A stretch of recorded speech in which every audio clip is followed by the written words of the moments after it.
নির্বাচন নিয়ে বাংলাদেশের ইতিহাসে সবচেয়ে ব্যয়বহুল বৈঠকটা অনুষ্ঠিত হয়ে গেল লন্ডনে। 5.5 কোটি টাকারও বেশি খরচ করে লন্ডন গিয়ে বাংলাদেশের প্রধান উপদেষ্টা ডক্টর মোহাম্মদ ইউনূস বৈঠক করলেন বিএনপির ভারপ্রাপ্ত চেয়ারম্যান তারেক রহমানের সঙ্গে।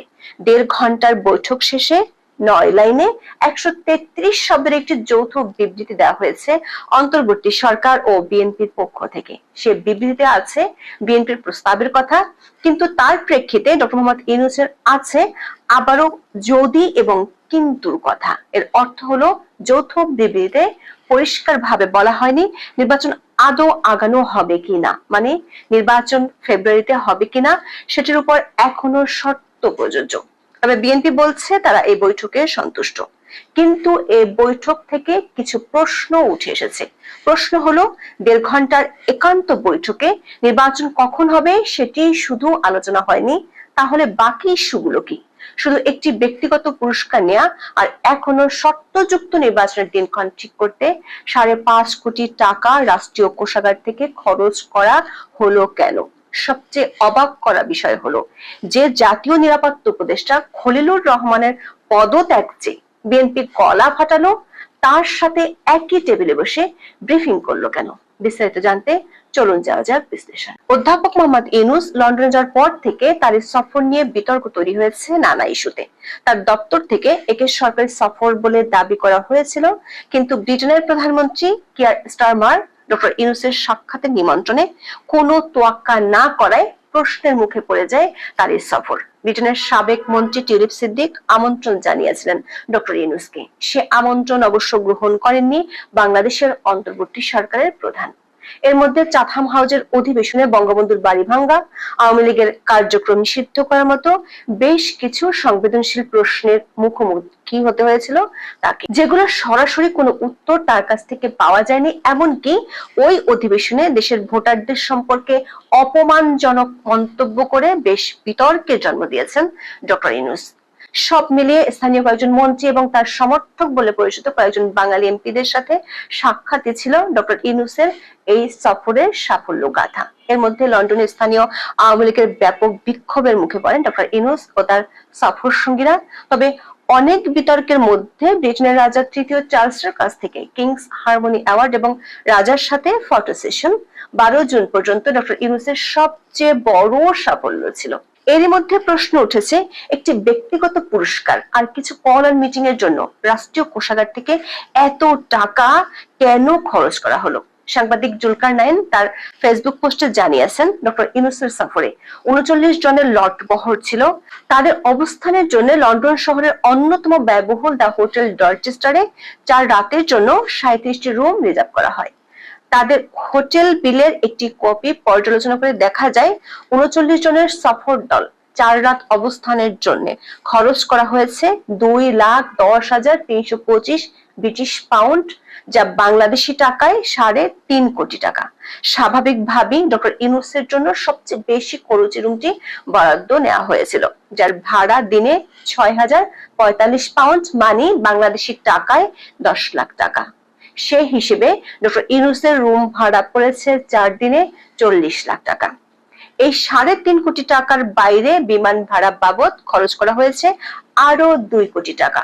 ঢাকা থেকে লন্ডনে বাংলাদেশ বিমানের সরাসরি ফ্লাইট থাকলেও ডক্টর ইউনূস ও তার টিম ব্যবহার করেছেন এক্সপেন্সিভ এমিরেটস এয়ারলাইন্সের বিজনেস ক্লাস। ঢাকা লন্ডন ঢাকার বিজনেস ক্লাসের টিকিটের খরচ জনপ্রতি কমপক্ষে 5 লাখ টাকা। সে হিসেবে 39 জনের জন্য 2 কোটি টাকা খরচ হয়েছে। এর বাইরে সবাই রাষ্ট্রীয় কোষাগার থেকে পেয়েছে অন্যান্য অ্যালাউন্স।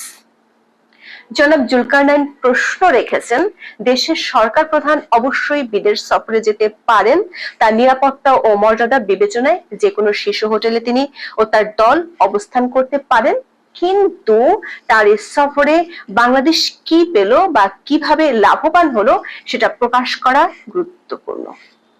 যেহেতু ব্রিটিশ সরকার প্রধানের সাথে কোনো বৈঠক হয়নি, ব্রিটিশ সরকারের কোনো পর্যায়ের সাথে কোনো সমঝোতা স্মারক পর্যন্ত স্বাক্ষর হয়নি, তাই বলা যায় ডক্টর ইউনূসের এই সফর কোনো দ্বিপাক্ষিক কিছু ছিল না। তবে দ্বিপাক্ষিক একটি বৈঠক ছিল, সেটি অনুষ্ঠিত হয়েছে 13 জুন লন্ডন সময় সকাল 9টায় বিএনপির ভারপ্রাপ্ত চেয়ারম্যান তারেক রহমানের সঙ্গে। নির্ধারিত সময় আগেই তারেক রহমান ডক্টর ইউনূসের হোটেলে পৌঁছান। সঙ্গে ছিলেন বিএনপির স্থায়ী কমিটির সদস্য আমির খসরু মাহমুদ চৌধুরী। বিস্ময়ের ব্যাপার ছিল, তারেক রহমান গাড়ি থেকে নামতে তাকে স্বাগত জানান জাতীয় নিরাপত্তা উপদেষ্টা খলিলুর রহমান। মাত্র 3 সপ্তাহ আগে খলিলুর রহমান সহ 3 উপদেষ্টার পদত্যাগের দাবিতে রাজনীতির মাঠ গরম করে ফেলেছিল বিএনপি নেতারা। বৈঠক শেষে সরকারের পক্ষ থেকে ব্রিফও করেন খলিলুর রহমান।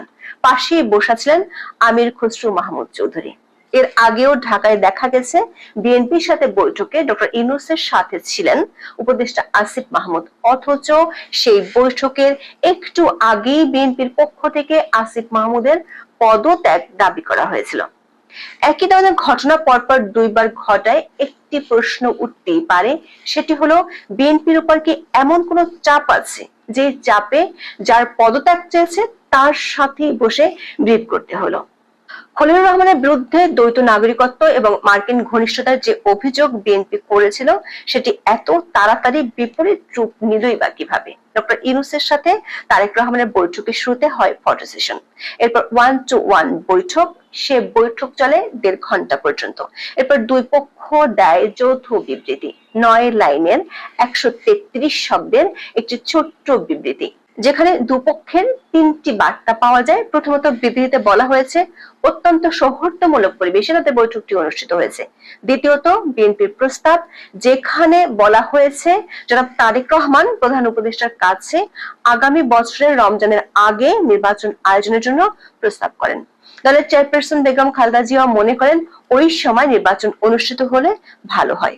দর্শক, বিএনপি ডিসেম্বরের মধ্যে নির্বাচন দাবি করে আসছিল, সেখান থেকে বিএনপি স্পষ্টত সরে এসে নতুন প্রস্তাব দিয়েছে।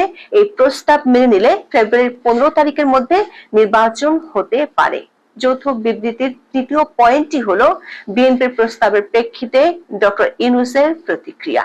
ডক্টর ইউনূস বলেছেন, সকল প্রস্তুতি শেষ করা গেলে 2026 সালের রমজান শুরু হওয়ার আগের সপ্তাহেও নির্বাচন আয়োজন করা যেতে পারে। সেক্ষেত্রে সেই সময়ের মধ্যে সংস্কার ও বিচারের বিষয়ে পর্যাপ্ত অগ্রগতি অর্জন করা প্রয়োজন হবে। দর্শক, এখানে এখনো যদি এবং কিন্তু বা শর্ত জুড়ে দেওয়া হয়েছে ডক্টর ইউনূসের পক্ষ থেকে। সংস্কার ও বিচার এবং সব প্রস্তুতি শেষ করার কথা বলা হয়েছে নির্বাচনের আগে। তবে বিএনপি একটি সূত্র জানিয়েছে, ফেব্রুয়ারির দ্বিতীয় সপ্তাহের যে কোনো দিন নির্বাচনের জন্য প্রস্তাব করা হয়েছে। ব্রিফিং এ এনসিপির পক্ষ থেকে নির্বাচন কমিশন পুনর্গঠন সহ যেসব দাবি তোলা হয়েছে সেগুলো সম্পর্কে সাংবাদিকরা জানতে চান, তবে এসব বিষয় নিয়ে কোনো উত্তর দেওয়া হয়নি। খলিলুর রহমান আশা প্রকাশ করেন নির্বাচন কমিশন শিগগিরই জাতীয় নির্বাচনের তারিখ ঘোষণা করবে। তিনি দাবি করেন সরকার সবাইকে নিয়ে নির্বাচনটা করতে চায়। এদিকে এনসিপি নেতা নাসিরউদ্দিন পাটোয়ারী অভিযোগ করেছেন, সরকার যে বিএনপির পক্ষে কাজ করছে সেটি এই বৈঠকে ফুটে উঠেছে। দর্শক, ব্যয়বহুল একটি সরকারি সফরে শেষ পর্যন্ত ব্রিটিশ সরকার থেকে কিছু পাওয়া না গেলেও নির্বাচন নিয়ে যে বিরোধ ছিল সেটি নতুন ডাইমেনশন পাওয়া গেছে। তথ্য প্রযুক্তির এই যুগে এর জন্য রাষ্ট্রের 5.5 কোটি টাকা খরচ করার কোনো দরকার ছিল কিনা সে প্রশ্ন না তুলেও বলা যায় তারেক রহমানের সাথে বৈঠক করতে ডক্টর ইউনূস লন্ডনে গিয়েছিলেন। তবে 1.5 ঘন্টার ওই বৈঠকে এপ্রিল না ফেব্রুয়ারিতে নির্বাচন, শুধু তা নিয়ে যে আলোচনা হয়নি সেটা বলাই বাহুল্য। ডক্টর ইউনূসের সরকারের গত 10 মাসের প্রশাসনিক, রাজনৈতিক এবং কূটনৈতিক সফলতা নেই বললেই চলে, যার কারণে তার ও তার সরকারের দরকার এখন